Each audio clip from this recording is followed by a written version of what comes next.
Olá, sejam todos muito bem-vindos à continuação da série Desvendando a Linguagem JavaScript. Meu nome é Rodrigo Branas e hoje, no 12º episódio da série, nós vamos falar sobre os operadores. E já vamos começar com o seguinte conselho: cuidado com os operadores de comparação igual e diferente, tá certo? Porque o comportamento desses operadores ele pode produzir resultados um pouco inesperados por conta de uma coisa chamada coerção de tipo. Vamos ver isso na prática. Se eu fizer 0 igual a string vazia, o retorno é true. Aí você começa a pensar, poxa, mas não é estranho? Vamos ver depois como é que a coerção de tipo funciona e aí vai ficar fácil de compreender. Tá? Mas inicialmente é um pouquinho inesperado. Outros casos, 0 igual a string 0. Nesse cenário, pessoal, a gente pode ver também outros tipos. Tá? Por exemplo, 1 é igual a string 1, ou 10 é igual a string 10, tanto faz, tá certo? Então, comparando um número com uma string que represente o mesmo número, é true o resultado, tá bom? False é igual a undefined, isso não é verdadeiro, assim como false também não é igual a null. No entanto, null é igual a undefined, né? Então, ó, mais um caso, ó, null é igual a undefined, né? O que mais? 1 é igual a true, 0 é igual a false, e aí a gente começa a ver outros casos, como 0 é igual a string com uma quebra de linha. Né? Então, que mágica é essa chamada de coerção de tipo? Vamos compreender porque é relativamente simples. Tá? Quando eu faço comparação entre dois operandos, tá? Que tem tipos diferentes, como esse caso, 10 é um number e 10 é uma string, tá certo? A gente vai ter que fazer a modificação, a conversão de um dos dois operandos. Nesse caso, é a string que vai sofrer a alteração e a gente vai aplicar um toNumber. Então, quando eu aplico um toNumber numa string e essa string internamente ela tem um número, certo? Há toda uma regra estabelecida, por isso que eu sempre recomendo que a gente leia a especificação da linguagem, tá certo? Para descobrir em detalhes como é que essas regras funcionam.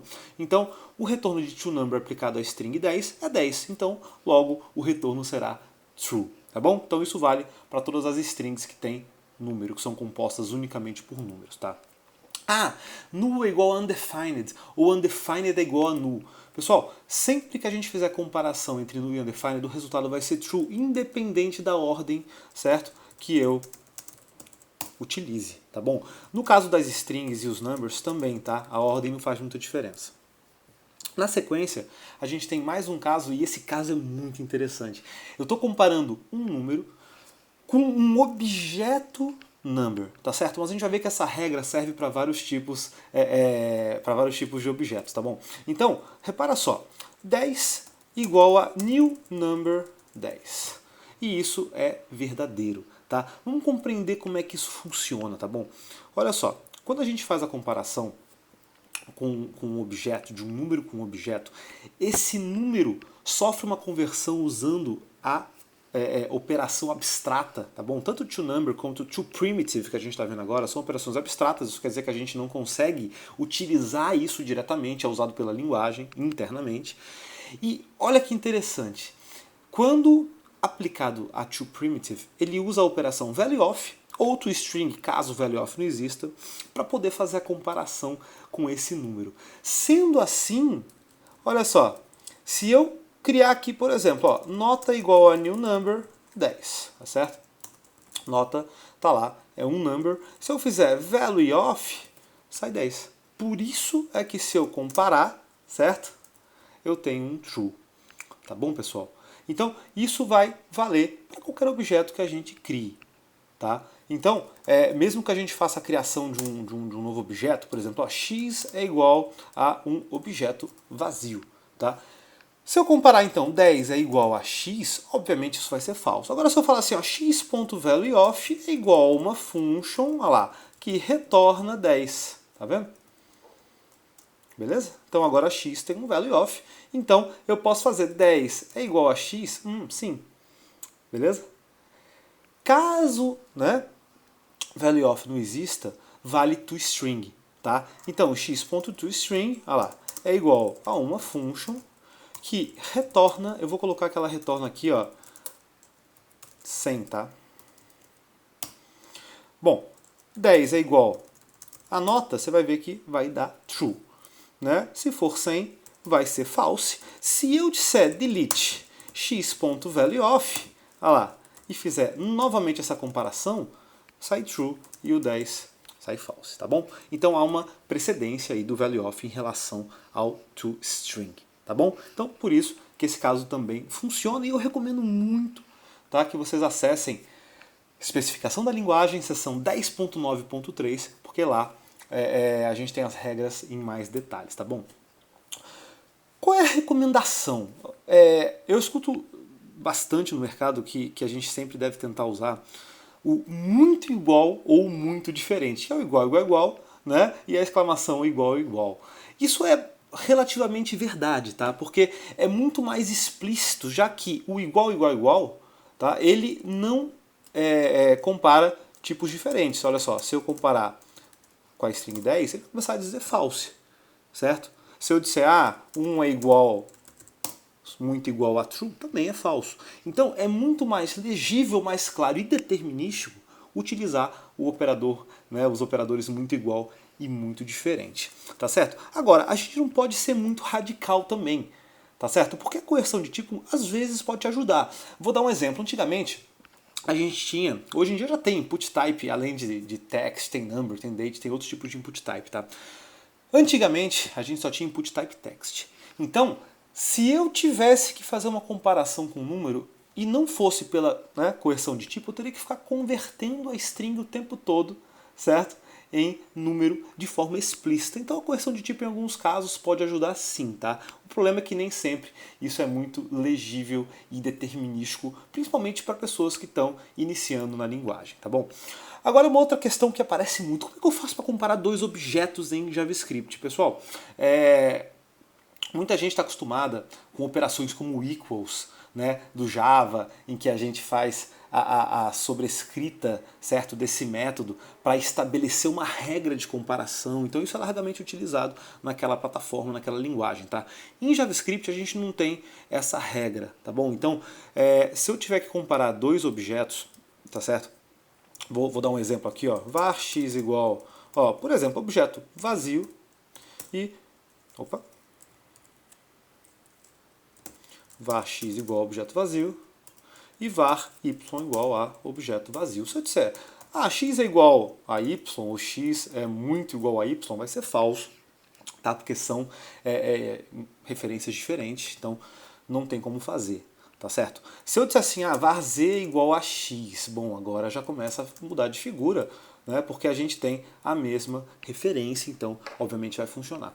Mas e se eu tiver assim, olha, dois objetos pessoa, as duas pessoas se chamam Maria, como é que eu faço para comparar? Você vai ter que criar um comparador próprio, tá bom? Então a comparação em JavaScript vai se basear aí na referência dos objetos, tá bom? Vamos falar um pouquinho de operadores lógicos, ou IE. Tá? Esses operadores também escondem alguns segredos e eles funcionam da seguinte forma. O primeiro ponto que eles eles fazem curto-circuito. Isso é muito conhecido, muito utilizado também em outras linguagens e quer dizer o seguinte, tá? Se você está em um OU e o primeiro, né, operando ali já é true, então ele vai retornar e não vai avaliar o segundo, tá certo? E se você tiver num E, vale a mesma coisa. Se o primeiro for falso, ele já sai e não avalia o segundo, tá? Outro detalhe é que em JavaScript a gente retorna o próprio operando. Eu não vou retornar true ou false com base no resultado, tá bom? Então, vamos entender o seguinte. Se eu fizer 0 ou 2, vamos compreender o que vai acontecer. A gente viu que essa operação ela tem curto-circuito, certo? Então, 0 é false, a gente estudou isso lá no episódio que fala sobre o tipo boolean e vamos revisar daqui a pouquinho os tipos truth e false. Vamos entender que aqui ele tem operação abstrata também chamada toBoolean, por isso que ele vai fazer essa análise internamente para saber se é true ou false. Então você vai estar sentindo falta, mas eu não vou fazer x é igual a 10 ou y é igual a 20. Não, a gente está fazendo diretamente com o tipo, tá? E esse tipo tem uma interpretação booleana, certo? Então 0 é falso. Tá? Vou avaliar o segundo operando. 2 é true, eu retorno 2. Por isso que 0 ou 2 é 2. Tá? Ah, mas e se for assim, ó, 1 ou 2? 1 é true, então retorna 1 e não avalia o 2. Tá? Então a gente está mostrando ao mesmo tempo a operação de curto-circuito e também o retorno do próprio operador. Tá? Operando. 1 e 2. 1 é true, eu tenho que avaliar o segundo. 2 também, eu retorno esse 2. Tá certo? 0 e 2, 0 é falso, então eu já retorno o 0. Tá certo? Agora, pô, isso vai funcionar num if, por exemplo? Isso vai funcionar numa estrutura condicional? Com certeza. Então, se a gente tiver assim, olha que legal, if 10, né? Console.log, ok. Ó, eu tenho o meu ok. Tá? Porque internamente aqui existe uma operação abstrata to boolean e esse 10 é true, por isso que ele entra. Não preciso dizer se a variável é igual a 10. Então, eu tenho como fazer dessa forma, tá certo? Vamos relembrar então, ó. Quando avaliadas situações booleanas, né, então esses tipos em JavaScript assumem true ou false, tá? E aí a operação toBoolean é utilizada e eu recomendo que você leia os detalhes dela lá na especificação, tá? Então vamos relembrar, são 6 os tipos, tá? Os valores dos tipos que nos levam a falso. Tudo o resto é true, então fica fácil, tá? 0 é falso. Por que eu coloquei dupla exclamação? Pô, mas uma exclamação só eu tô fazendo a negação, a dupla eu tô fazendo a afirmação. Não dá na mesma? Não dá, porque aí eu tô acessando efetivamente o toBoolean, tá? Eu não consigo fazer diretamente, então eu uso essa estratégia aqui, né, para acessar e revelar, certo? O que tem ali em termos booleanos. Então, 0 é falso, not a number é falso, vazio, string vazia é falso, falso ainda bem que também é falso, né?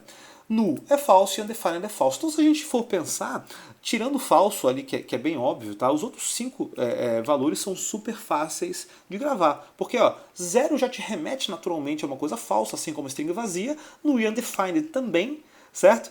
Então, tem que lembrar também ali do próprio not a number, que também é falso. Então, fica simples de se lembrar, tá? Todo o resto é true, incluindo, olha lá, objeto vazio e string vazia. Tá certo, pessoal? Então, olha só. 10 é true enquanto 0 é falso. Né? A string 10 é true enquanto a string vazia é falso. Tá certo? E aí, lembrando, ó, objeto é true, array é true. Tá bom? Então, assim fica bem fácil de lembrar e eu recomendo que você leia a seção 9.2 da especificação. Tá? Vamos ver um caso prático agora, tá? Um caso prático. E esse caso, ele é em cima dessa operação chamada generate serial, tá? Aqui eu estou fazendo a geração, tá, de um número inteiro por meio do uso de math.random e math.floor, tá? E eu estabeleço um valor máximo, tá certo? Então, você está vendo aqui, ó, que se eu passar 1000, ele me dá um número inteiro, né, entre 0 e 1000, tá? Se eu passar 100 até 100, 10 até 10, e se não passar nada, vem not a number. Então, vamos entender uma forma, tá? Eu vou copiar isso aqui para o meu Sublime, tá? Então, vamos compreender juntos aqui um jeito de utilizar esses operadores para fazer a inicialização, tá, pessoal? Então, vamos começar fazendo uma inicialização bem simples, tá? Olha só, eu vou fazer aqui então console.log, generate serial, passando 1000, tá? E depois vou fazer passando nada, tá bom? Então, se eu executar, eu tenho 147 not a number, 179 not a number e assim por diante, tá bom? Então, se eu for inicializar, a primeira forma e a forma mais direta, tá, que não usa nenhuma característica interessante da linguagem, seria fazer, né, diretamente if max for igual a undefined ou max, né, for igual a null ou max for igual a 0, certo? Aí eu faço max igual, vamos supor que seja 1000, aqui o valor que eu queria inicializar, tá certo?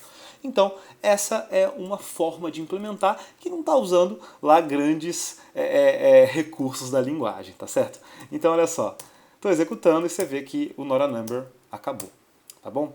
Agora, a gente já viu, certo, que eu poderia fazer, olha só, if não max, que seria equivalente a esse if anterior, certo? E ainda variaria também se não é not a number, vazio ou false. Então, olha como já ficou mais enxuto e agora eu estou usando mais conhecimento da linguagem, porque você sabe que aqui vai acontecer, né, um to boolean, e aí então eu consigo abreviar um pouco o caminho. Tá? Então, essa é uma outra forma de escrever, bem interessante e funcional. E agora vem a que eu esperava mais, né, ansioso para mostrar, que é o seguinte, ó, max é igual a max ou 1000. Olha que legal. Se max tiver valor, ou seja, se max for um número diferente de zero, ele vai simplesmente retornar true. Então ele pega o próprio max e reatribui. Dá na mesma, certo? Ele mantém max igual. Se esse max for undefined, se esse max for false, se esse max for vazio, for zero, o que ele vai fazer?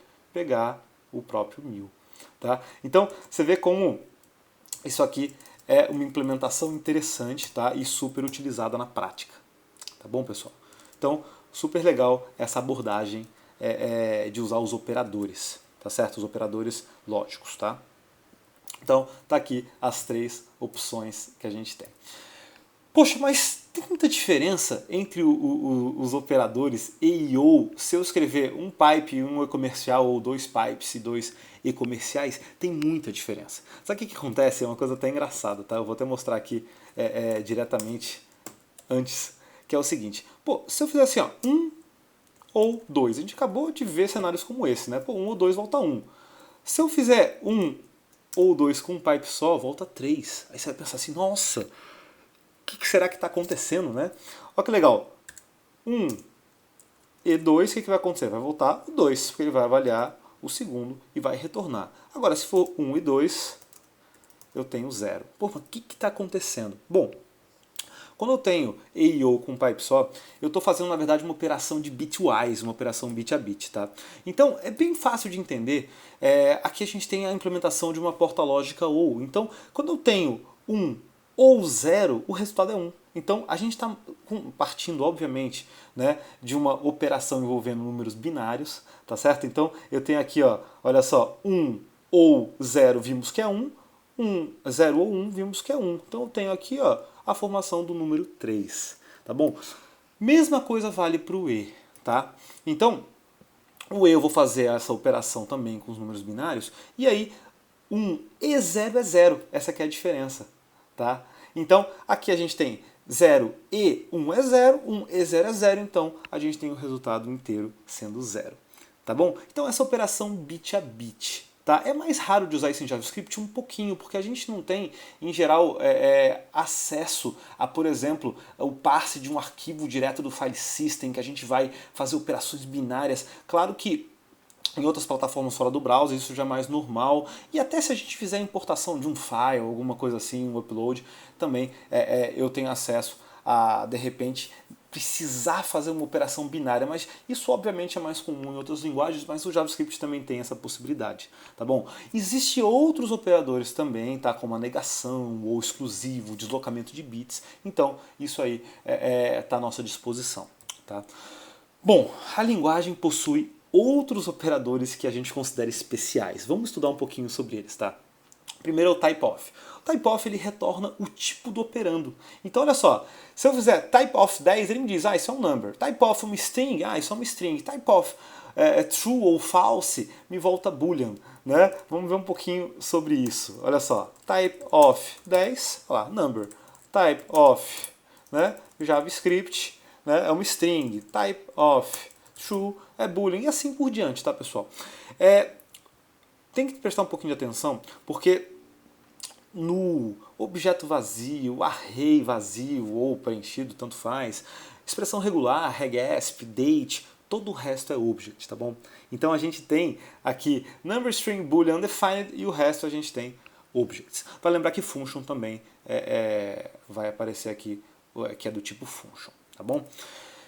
Seguindo, a gente tem um outro operador chamado new, que a gente estudou no nosso episódio sobre function, tá? Porque aí a gente viu a função construtora. A gente já estudou bastante as funções construtoras, então se você não assistiu, tá, os episódios que falam parte 1 e parte 2, tá, de function aqui da nossa série Desvendando a Linguagem JavaScript, eu recomendo que você assista, porque é muito interessante. Então, uma forma, né, de criar um objeto que a gente tem é por meio da sua função construtora. Tá? Então, vamos relembrar um pouquinho esse conceito.